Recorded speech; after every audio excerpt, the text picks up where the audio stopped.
Alors, salut les amis et bienvenue dans cette nouvelle vidéo de Kojanda. Aujourd'hui, on va découvrir ensemble la propriété Box Shadow en CSS. Alors, le Box Shadow ici, c'est une propriété assez particulière qui va nous permettre de rajouter des ombres à nos éléments HTML. Alors, quel est l'intérêt d'utiliser au fait des ombres au niveau de nos éléments HTML? C'est tout simplement simple, c'est pour rajouter, c'est pour pouvoir mettre des effets, pour pouvoir rajouter des effets à nos éléments. Alors, la syntaxe est relativement simple. Cette propriété prend 5 paramètres. Voilà, et un bonus. Le premier paramètre ici représente ici le décalage horizontal. Voilà, le décalage horizontal de l'ombre. Le deuxième paramètre ici représente le décalage vertical. Si vous venez un peu du système mathématique, le décalage horizontal, prenez ça comme l'axe Est, le décalage vertical comme l'axe Y, voilà, d'un repère autonomé. Et le troisième paramètre ici, c'est le flou de l'ombre. Je représente ici la quantité de flou de l'ombre. Le quatrième paramètre ici va représenter le rayon de propagation de l'ombre.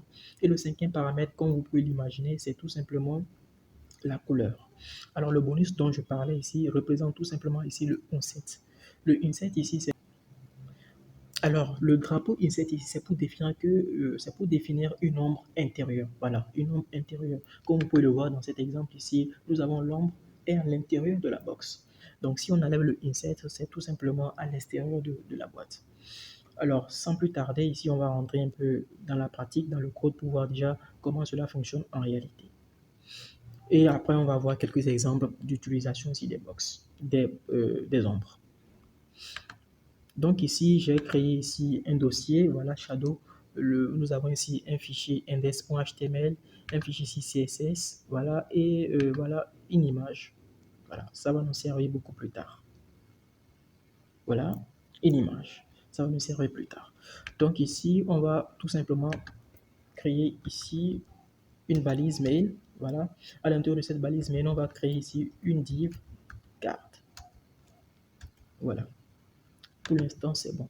Donc ici, dans mon CSS, j'ai un peu avancé. Dans mon CSS, ici, j'ai défini ici une box, sizing à border box, pour que lorsque je vais rajouter des marges, de padding, il ne faut pas que ça influence au fait la taille de nos éléments. On l'a vu dans dans les vidéos précédentes. Ici, un font family ici pour du sans serif. Je ne veux pas utiliser une police particulière. Donc ici, dans mon main, je vais mettre tout simplement, voilà, main.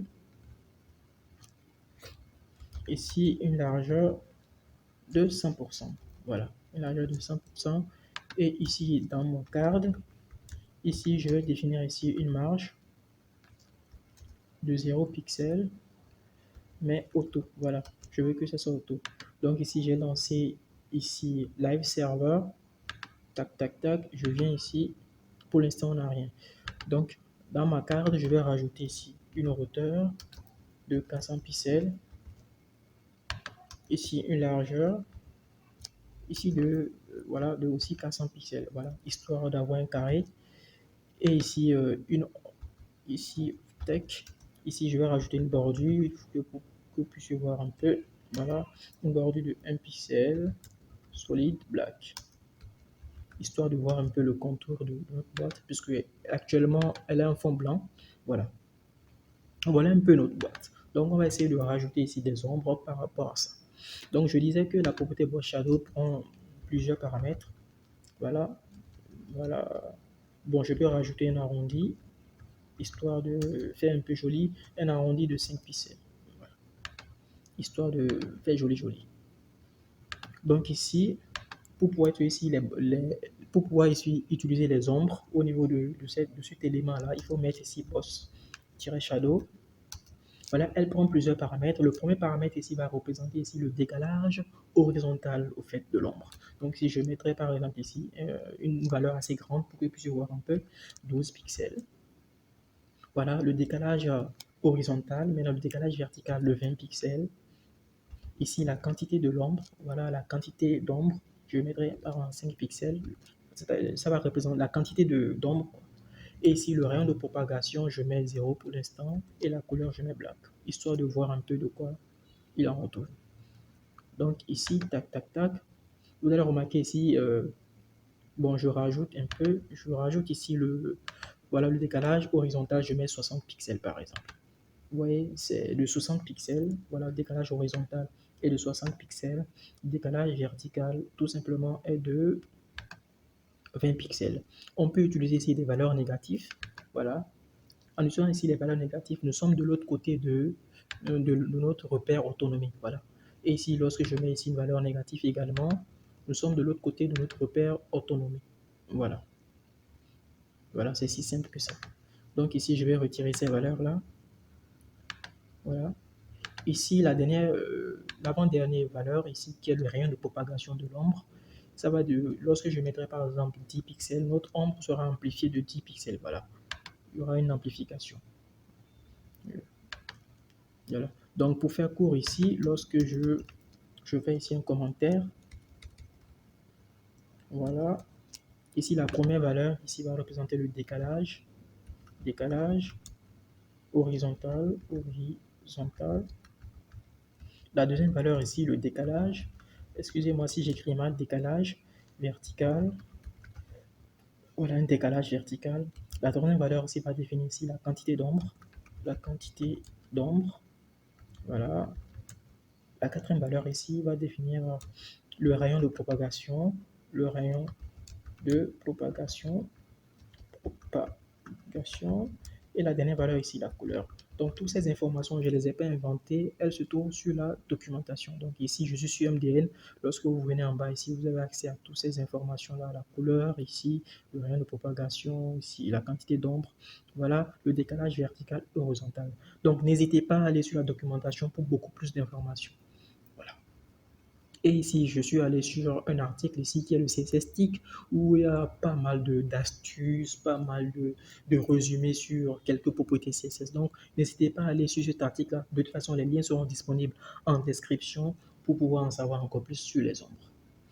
Donc ici, tac, tac, tac, voilà, je peux laisser le commentaire et puis voilà, actuellement, voilà ce que nous avons. Donc, en gros, voilà un peu l'utilisation des ombres. Donc ici, lorsque je rajoute ici le drapeau, insert, voilà, voilà, c'est pour définir ici une ombre intérieure. Voilà. Le insert, c'est pour dire que voilà, je veux que l'ombre soit à l'intérieur de la boîte. Mais lorsque je retire le insert, c'est que nous sommes à l'extérieur. Voilà. Petite subtilité encore, on peut combiner tout simplement les ombres. Donc ici, je peux faire une virgule ici et avoir par exemple ici un moins 60 pixels. Je reprends exactement la même chose, moins 20 pixels. Ici 5 pixels. Ici, le rayon de propagation ici ne peut être au fait, ça ne peut être nul. Enfin, ça ne peut pas prendre des valeurs négatives au fait. Donc, au pire des cas, vous mettez 0. Voilà, tac, vous mettez 0. Là, vous voyez que le flou est vraiment, il n'y a pas de flou. Lorsque vous mettez 1, ça commence déjà à flouter un peu. Voilà.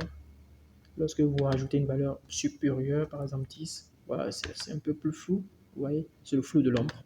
Donc ici, lorsque la valeur, ça peut pas être négatif, donc ça commence de 0 à plus infini, quoi. Donc ici, le rayon de propagation, voilà, je peux garder ça. Et si je décide de ne pas mettre de rayon de propagation, et si je mets une couleur red, voilà, une couleur rouge. Là, on aura deux ombres. Voilà, une ombre de ce côté et l'autre de l'autre côté, quoi. Donc, c'est tout ce que je voulais vous montrer dans cette vidéo au niveau des ombres. Alors, pour finir, je vais vous montrer un petit exemple d'utilisation des ombres, un ou deux exemples, voilà, afin de voir un peu de façon concrète dans un vrai site comment l'utiliser. Alors, ici, tac, tac, tac, voilà, j'ai une image que je vais utiliser ici. OK. Voilà. Donc, ici, je vais définir ici une image. Donc, je vais retirer ici les ombres. Je peux mettre tout simplement ici, voilà, un box shadow. Voilà, je vais mettre un box shadow ici de 1 pixel, de vertical. Ici, le rayon de propagation, je peux mettre 3 pixels. Ici, la couleur, je mettrai ici un RGBA de 0, 0, 0 et ici 0.2. Voilà. Histoire d'avoir un truc beaucoup plus joli. Ici, je peux retirer ici, voilà.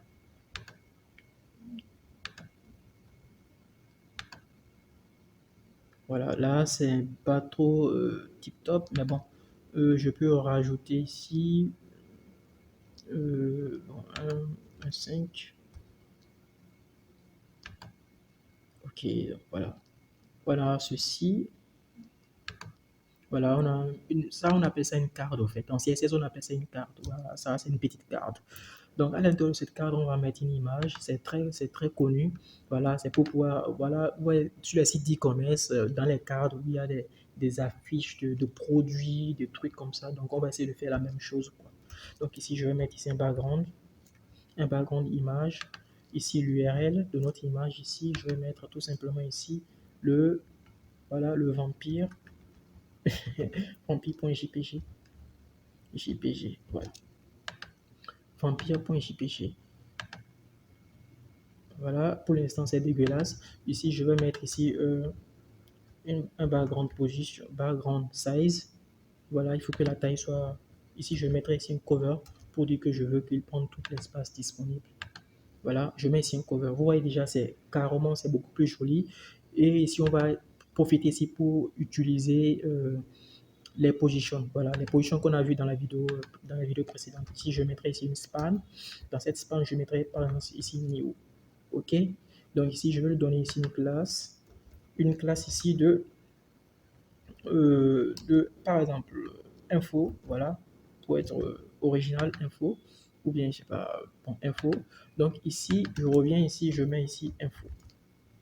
Donc je peux mettre ici card info pour spécifier que l'info se trouve dans card. Donc, pour utiliser les positions, je mets ici position relative. Voilà, position relative. Je veux que ça soit en relatif. Et ici, je passe en position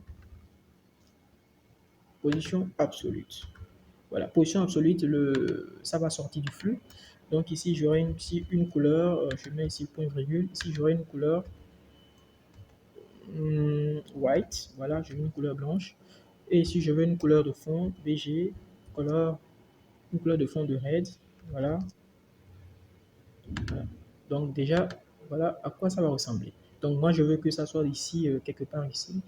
Donc là, je mettrai ici un height de 10 pixels. Voilà, il ne faut pas que ça soit trop collé au bord. Ici, un top de 10 pixels également. Top de 10 pixels. Tac, tac, tac. Je peux mettre ici un arrondi, border radius de 5 pixels, pourquoi pas. Et ici, je peux profiter aussi pour mettre ici une box-shadow, voilà, de 0 pixels. Je ne veux pas un décalage horizontal, je ne veux pas de décalage vertical, je veux tout simplement ici un peu d'ombre, voilà. Et je veux ici une couleur black, histoire d'avoir un truc un peu plus sexy. Voilà.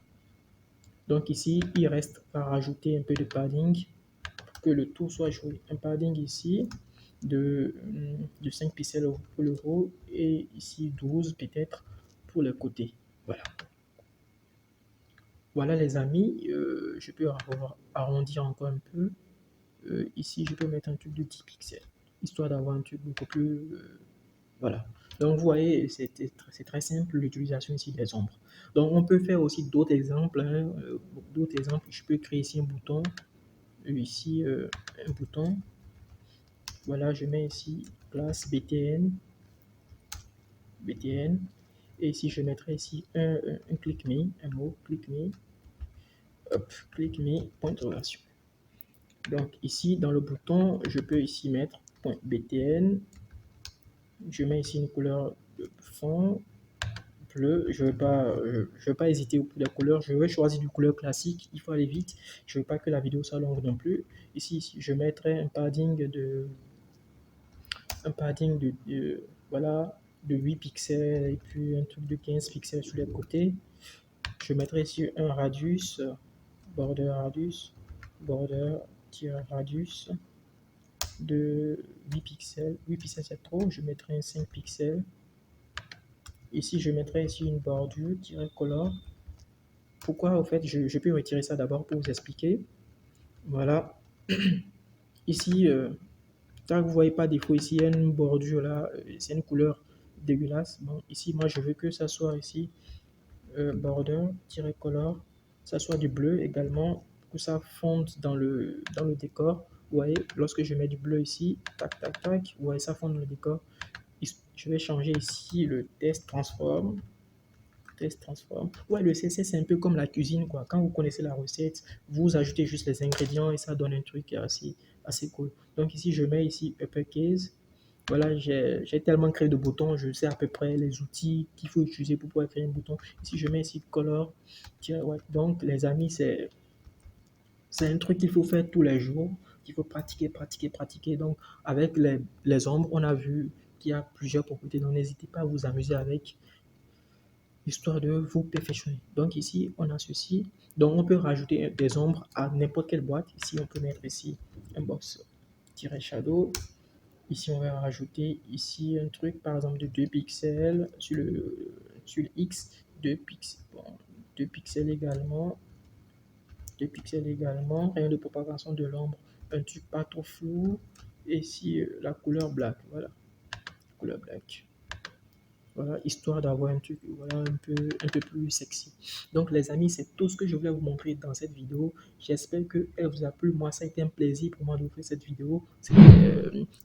Je n'avais pas fait de vidéo pendant un certain temps parce que j'avais des examens à préparer, raison pour laquelle j'ai pris une petite pause. Je suis maintenant de retour. Sur ce, je vous dis à plus pour de très très nouvelles vidéos.